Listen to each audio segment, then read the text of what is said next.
You may now take your seats. Good morning. I'm Dr. Faith Villanueva, and I will be the MC as well as the all-around go-together guide for today's workshop. First of all, on behalf of the organizers of this workshop, we would like to welcome you and thank you for choosing to spend your Sunday with us. This pre-convention workshop on tuberculosis is a collaboration of the Philippine College of Physicians, the Philippine Society for Microbiology and Infectious Diseases, as well as the Makati Medical Center, Tropical Disease Foundation, Infectious Diseases Fellowship Training Program alumni. So you will see all of us in our Filipiniana attire. We are alumni of the training program of Makati Med. For this PreCon, you will receive, as registered delegates or attendees, you will receive 4 CPD units, and this will be in addition to the 24 CPD units for attendance to the entire PCP annual convention. Let me start the convention with the following important message. The Philippines has the second highest TB incidence in the Western Pacific region. That's 554 cases per 100,000 population. Of the estimated 580,000 notified cases in the country in 2017, only 328,000 patients were notified. That is a treatment coverage of only 55%.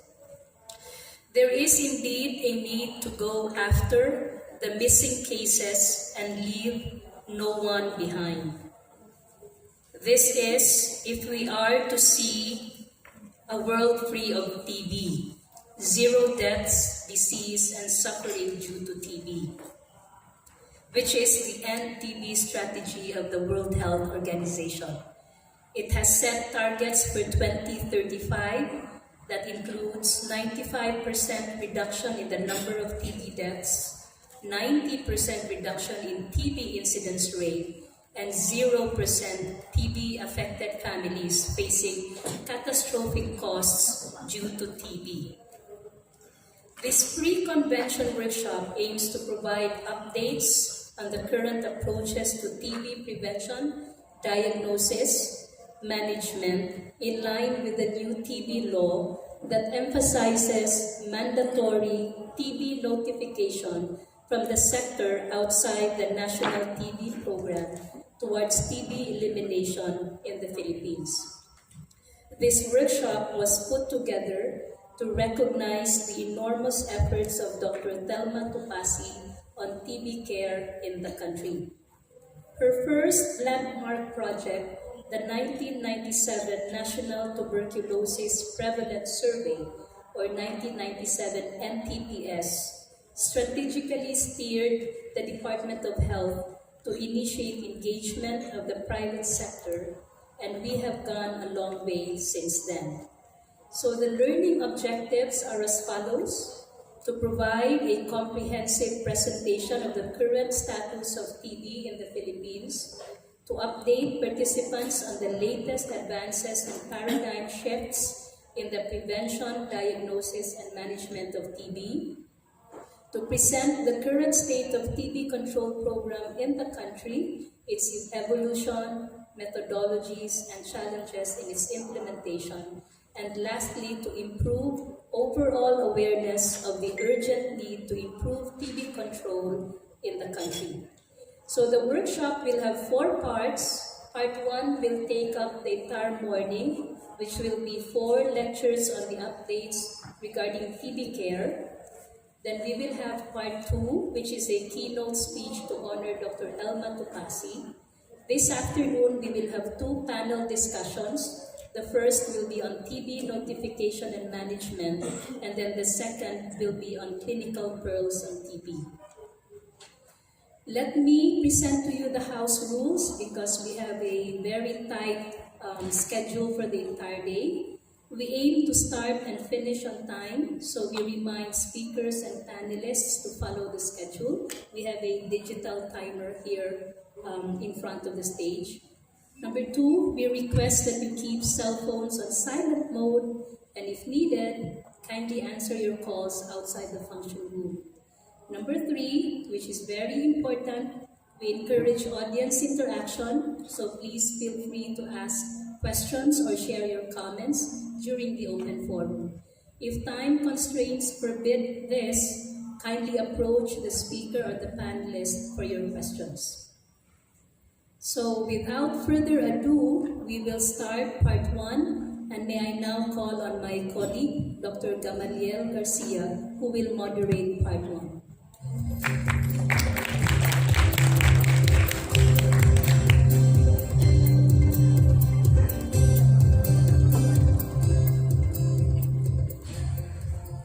So for this morning, we will have a series of lectures on the updates in TB care.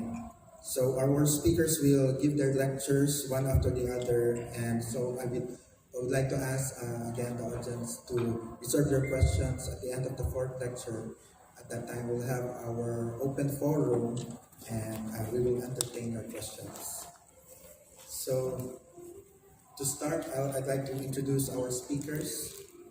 Our first speaker is Dr. Ana Marie Celine Garfin. She is the program manager of the National TB Program of the Department of Health. She is also a medical specialist of the Department of Health Disease Prevention and Control Bureau. She will talk on the 2016 National TB Prevalence Survey, its implications to TB care, and private-public mix initiatives. After this course, the participant is expected to have a better historical perspective about the evolution of TB control program in the country, be updated on the current state of TB control program in the Philippines, the methodologies, degree, and scope of implementation and outcomes, and help in the overall scheme of further improving TB control in the Philippines. Our first speaker will be followed by the second speaker, who is Dr. Maria Imelda D. Kelapio. She is a technical staff of the KNCV Tuberculosis Foundation and is a past national chairperson of the Philippine Coalition Against Tuberculosis. Dr. Kelapio is a diplomate of the Philippine College of Physicians and a fellow of the Philippine Society for Microbiology and Infectious Diseases. Dr. Kelapio will talk about the knowledge, attitudes, and practices of the private sector in tuberculosis care. The participant is expected to understand the knowledge, attitudes, and practices of the private sector in TB, including drug-resistant TB, and also to appreciate the crucial role of the private sector in TB care, and to support the initiatives of the National TB Program in the engagement of the private sector in TB care. Our third speaker is Dr. Maria Cecilia G. Ama. She is the head of the National TB Reference Laboratory of the Department of Health. She is a fellow and diplomate of the Philippine Pediatric Society and a fellow and diplomate of the Pediatric Infectious Diseases Society of the Philippines. Dr. Ama will talk on the new algorithm on the tuberculosis diagnosis in the Philippines.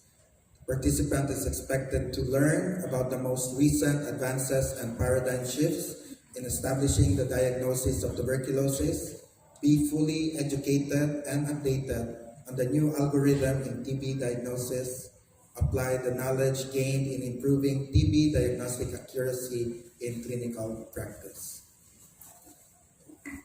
After the third speaker, we will have a 15-minute coffee break, and after that, we will have our fourth speaker. Our fourth speaker is Dr. Yohei Hamada. He is the JICA advisor for the TB control program of the Department of Health in the Philippines, and he is also a medical officer of the Center for International Cooperation and Global TB Information Research Institute of Tuberculosis, Japan. Dr. Hamada will talk on the latent TB infection latest guidelines, and the participant is expected to be updated on the epidemiology, risk factors, clinical picture, and diagnosis of latent TB. Also, be educated on the latest advances in the management of latent TB, especially in different patient populations, and also to apply the knowledge gained in improving management of latent TB in clinical practice. So again, to start this series of lectures, let us all welcome Dr. Garfin.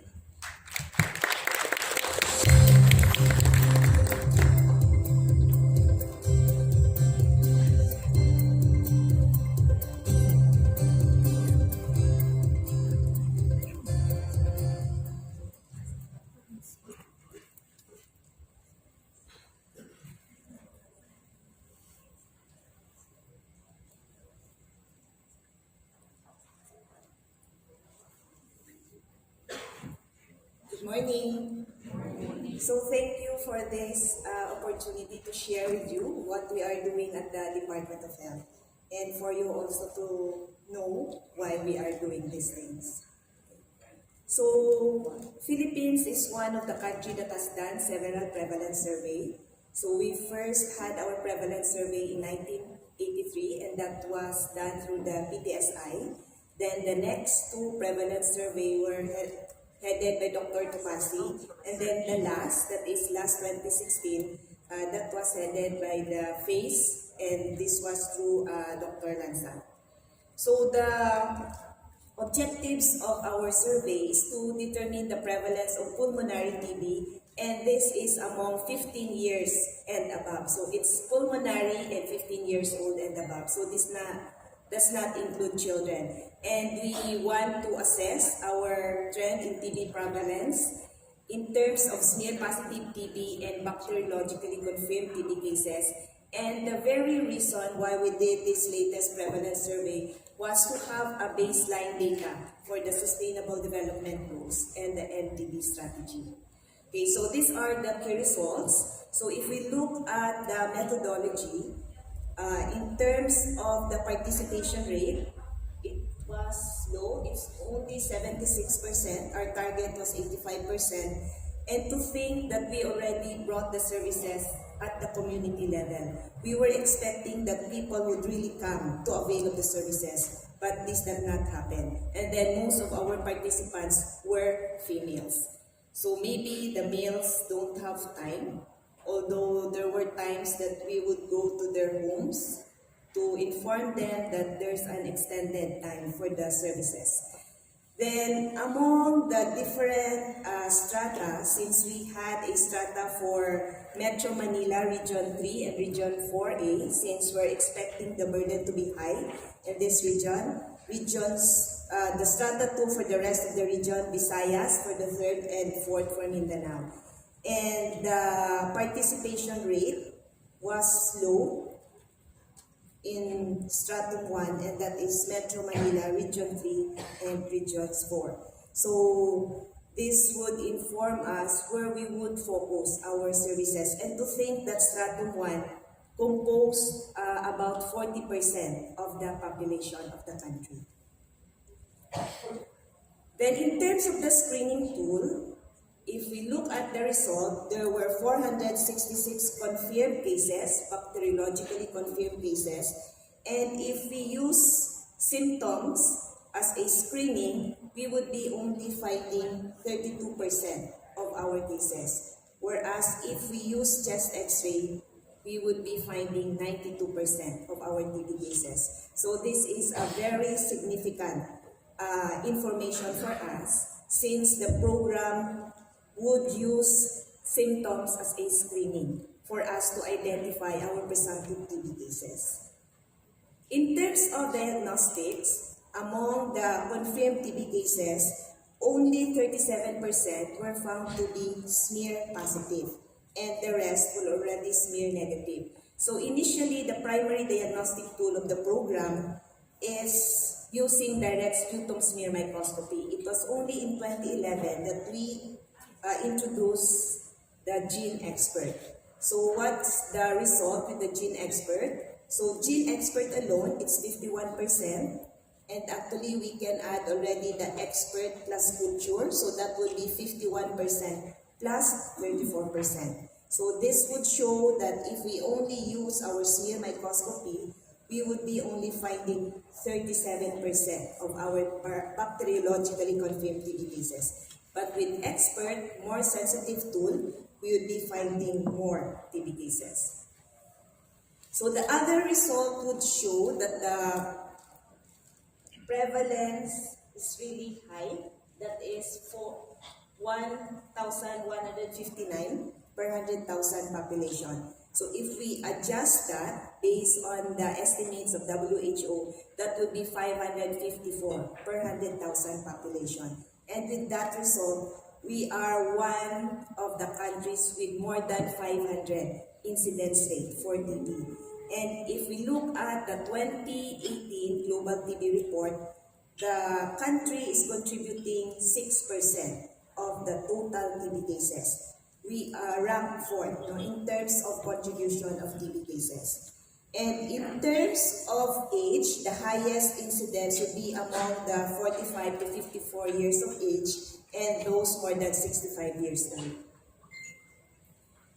For the prevalence by sex, it's more among males.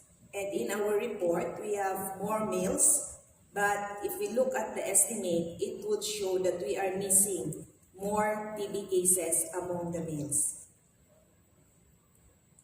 Then for the strata, we thought that there would be a difference among the different regions of the countries. But based on the result of the survey, it's the same or almost the same for all.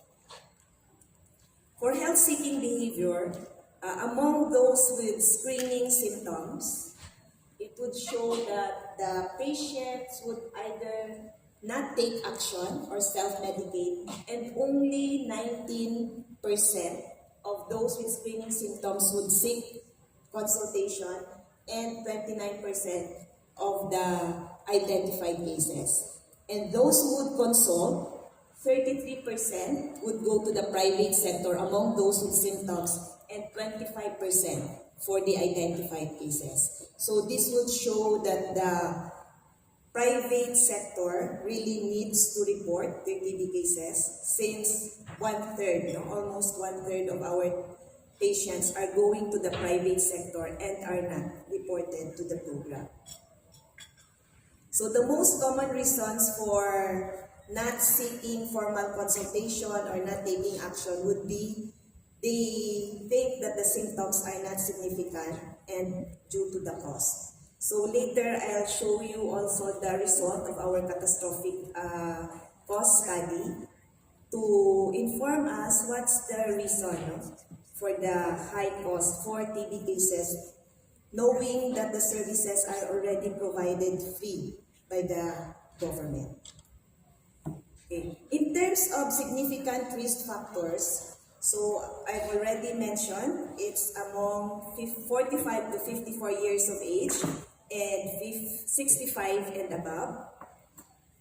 So that risk increases as you grow older. Then among those that are dwelling in the urban areas, those with previous history of TB treatment, those that have self-reported diabetes mellitus. Self-reported because during the survey, we did not do testing for diabetes. So they just tell us that they have diabetes. Then those belonging to the lower socioeconomic status, those without the health insurance, and males that are smoking. That would be a high risk factor for tuberculosis. So in summary, the burden of TB remains high, and that is around 1 million Filipinos having tuberculosis. And of those identified bacteriologically confirmed cases, 32% reported symptoms and 92% would show a positive findings on chest x-ray, telling us that screening should be done through chest x-ray and not through symptoms, since we'll be missing more TB cases. And then prevalence increases with age, and it is higher among males. there was no significant difference in the prevalence nationwide. Among those with poor health-seeking behavior, they said it's because symptoms are not significant and are due to the cost. And 25 to 33% of patients would seek care with the private sector. And I have already mentioned the high-risk groups for TB. And this information are very important. And actually, we already drafted our strategic plan even before the result of the prevalence survey was known, and we have to adjust it to include these findings. Okay, so very important question is, why did the TB burden continues to be high in the country? We were expecting, with the high investment and the different activities that we have done, we thought that we already conquered tuberculosis. But based on the survey, the burden is still high. And the reasons are, it's a combination of case detection gaps, as shown by the use of smear microscopy would only identify 32% of our TB cases. But if we have more sensitive tools, then we'll be able to find more TB cases. And this would also result to a significant delays in diagnosis. And we know that an infectious TB case, especially the smear positive, can infect 10 to 12 persons in a year if we don't place them on treatment. Then other reasons would be the weak health system. So this would be the human resources and our logistics management. And the other factors that are beyond health, so these are the socioeconomic influences, would be the level of undernutrition. It remains high at 15% prevalence of malnutrition, level of poverty at 25%, and low coverage of health insurance and social protection. Then we also did our catastrophic cost study, and based on that study, 35% of TB-affected households incur catastrophic costs. And this is higher among the drug-resistant TB cases. It's as high as 67%. Higher among the drug-resistant TB cases, since our treatment regimen would last, during the time of the study, would last for 18 to 24 months. Although now we are already implementing the 9 months treatment regimen.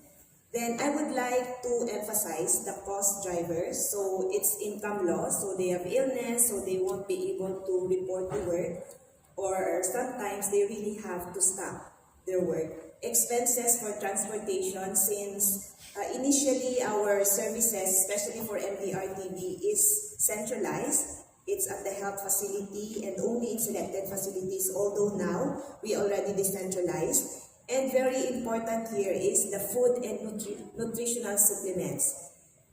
Patients inform us that they were asked to buy fruits, and it's not just ordinary fruits. Sometimes they are asked to buy grapes, buy oranges as supplement. And then important finding also is they were asked to procure nutritional supplements, which cost very, they are expensive. Okay.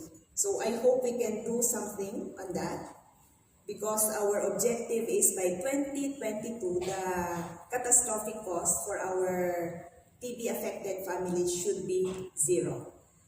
Then coping mechanisms of our patients is they sought help from relatives and friends, they borrow money, mortgage their property, or their children would stop going to school. So with all these challenges, as I have mentioned, we formulated our strategic plan for 2017 to 2022. So we want to have a TB-free Philippines vision, and our impact target is to reduce the TB burden, reduce the TB incidence and the mortality, reduce the catastrophic cost, and we need to have responsive delivery of TB services. So for us to reach this, we have our engage strategy. So we have 8. So that is first, to empower communities and patient groups to promptly access our quality TB services. So it's not just the health worker, as shown in the result. Even if we already bring the services closer to the people, or to the community, they would not access the services readily. So we will engage the communities and the patient groups. Next is to network with other government agencies and partners to reduce out-of-pocket expenses of TB patients and expand our social protection measures. So this would be through PhilHealth and the DSWD. Then we also need to galvanize national and local efforts to mobilize adequate human resources.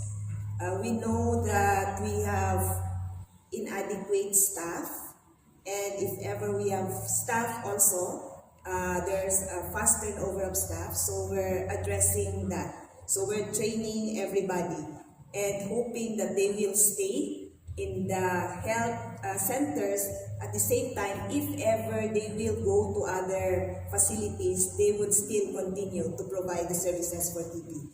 Then A is for the advanced TB information generation for decision making. So we need evidence, we need data to show us what are we doing, is it having an impact or not, or what do we need to change. Then G is to guarantee compliance to national standards of TB care and prevention services and availability of quality products. So this is regarding regulation, ensuring that we provide quality TB services. Then E, expand provision of expanded integrated patient-centered TB services. So we will integrate TB services. Our health centers will provide services not just for the drug-susceptible TB, but also for drug-resistant TB cases. We will collaborate with other programs, diabetes, non-communicable diseases, the family health, maternal and child health. Then letter D is to drum up support from national agencies and local government units, and it will be a multi-sectoral approach for us to address the burden of tuberculosis. So this is where we are now. Our incidence rate is 554 per 100,000 population, and the number of TB deaths is 25,000. Catastrophic cost is 35%, and our TB treatment coverage for drug-susceptible TB is only 56%. So we are missing a lot of TB cases. In terms of drug-susceptible cases, we have more challenges because our treatment coverage is only 28%. So we are only finding 28% of the estimated drug-resistant TB cases. In terms of treatment success rate, we're very good for the drug-susceptible TB. It's within standard of 90%. But one of our challenges is our drug-resistant TB cases at 56%. So we want that in 2022, that is 4 years more to go, we will decrease our incidence rate by 23% from the 2015 baseline, decrease in the number of TB deaths by 50%, so that should be 11,000. Number of families experiencing catastrophic cost should be 0. And then our treatment coverage for both DS and DR would be 90%, so a big challenge for the drug-resistant TB cases. For treatment success rate, 90 for drug-susceptible, drug-resistant TB, 85%. And we will be also implementing our latent TB infection, providing treatment, because it's not just stopping the infection through treatment of the identified TB cases, but we should also stop the number of TB cases through provision of preventive therapy. So our guide here will be our strategic plan.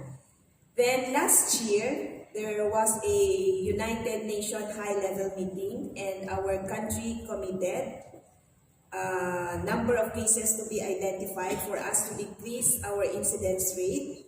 And Secretary Duque said that it should be business, not as usual. We committed to find 2.5 million TB cases.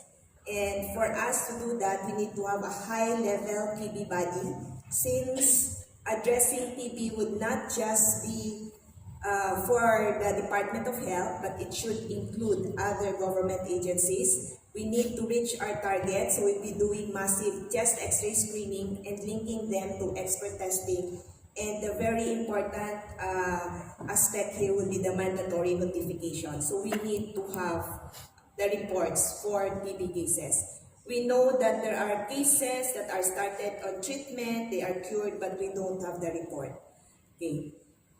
So what are the specifics activities that we have to do? So it's find, cure, and protect. So for the find, we need to demand services for our TB. So we'll be having integrated communication strategies. So this is to inform the patients and the community on how they can avail of the services. Then we need to do active case finding. So it's not just waiting for the patients to come to the health centers, but we'll be going to them, especially the high-risk groups.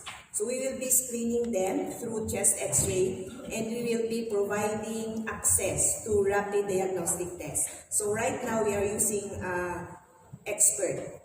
And for facilities or patients that do not have access, we will be putting in place sputum transportation.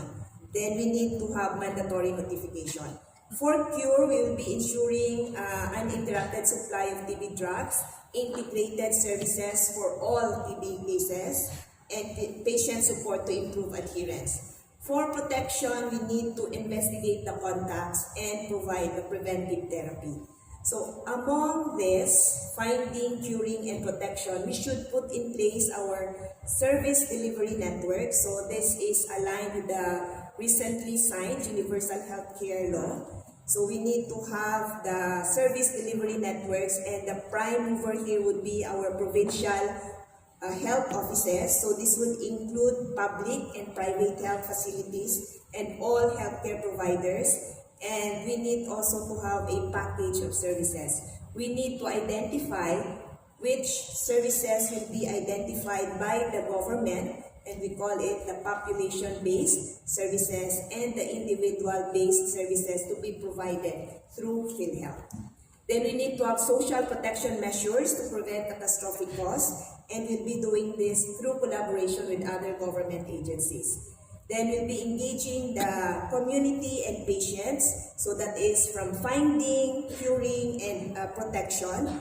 So we will be asking them to help us. And for the private sector, we started our engagement with them as early as 2003, but this has not been sustainable. So we want to have a sustainable engagement of the private sector, and part of our strategic plan is a national action plan for the private sector. So we will be engaging the hospitals, we will be engaging a consortium on how do we ensure sustainable engagement of the private sector, and we will include all sectors of the government. So this is, in a nutshell, what the Department of Health is doing. Thank you.